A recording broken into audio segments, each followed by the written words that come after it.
साईं ॾिसो ही सुतो पियो आ। उथ। अड़े यार केरु आ? तुंहिंजो पीउ। बाबा? बाबा त हैदराबाद वियल आ। उथ उथ कंजर उथ, ॿारनि खे पढ़ा। अड़े ज़ाहिद खोसो, गुड मॉर्निंग। साईं उथी वियो चरियो। छोरा हिकिड़ी चमाट हणंदोसीं न मुंहुं भॻी पवंदी। भड़वा उस्ताद आ तुंहिंजो। अड़े साईं तव्हां ज़ाहिद खोसा कहिड़ा हाल आहिनि? ख़ुशि आहीं? अड़े कंजर 12 थिया आहिनि, गुड मॉर्निंग कोन्हे। अड़े यार 12 थी विया, ख़बर ई कान पई। साईं साईं ॾिसो हिनखे का ख़बर ई कान्हे। हा हा इहा त मूंखे साफ़ ख़बर पए पई त हिन चरे खे का ख़बर ई कान्हे। हा साईं तव्हां सही चयो, ही वाके चरियो आ।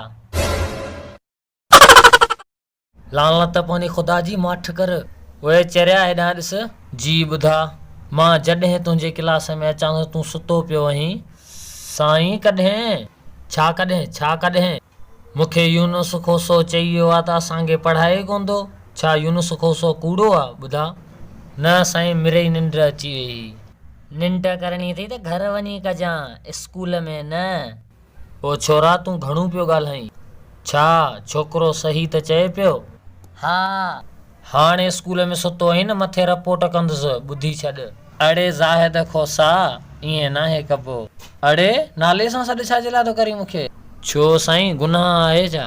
सुभाणे तुंहिंजी रपोट कंदुसि मथे। साईं मां ग़रीब आं, मुंहिंजा 2 ॿार आहिनि। तुंहिंजी शादी थियल आहे छा? हा साईं थियल आहे। वाह साईं वाह, तव्हां घरनि में वेही अयाशियूं कयो, असां हिते छड़ा पिया मारूं, सियारो पियो हले, असांजो को क़दुरु ई कोन्हे।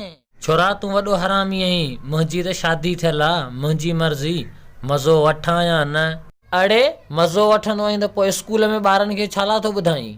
ज़ाहिद खोसा तूं हेड मास्टर आहीं, अॼो के ॿारनि खे सभु ख़बर आहे। साईं छाजी ख़बर आहे? छाजी? छोरा तूं त वॾो वाहियातो आहीं। साईं ॿियो ॿुधायो। हाणे जेकॾहिं स्कूल में सुतो आहीं न रपोट कंदो। साईं छा थियो? साईं तव्हांजी ज़ाल आई आहे, वॾी कावड़ में आहे, चए थी हेॾां अच कमु अथई। मरी वियासीं हिन चरीरन मां। तूं ॿारनि खे पढ़ा, ऐं अचां थो जल्दी अगरि बचियो त। पोढ़ो वॾो हरामी आहे, रपोट थो करे।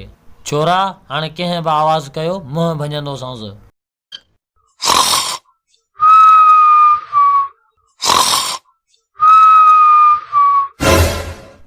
साईं साईं ॾिसो वरी सुम्ही रहियो। न साईं कूड़ थो हणे। ज़ाहिद खोसा अख खे छा थियो? हलिया त ॿुधाई छा थियो?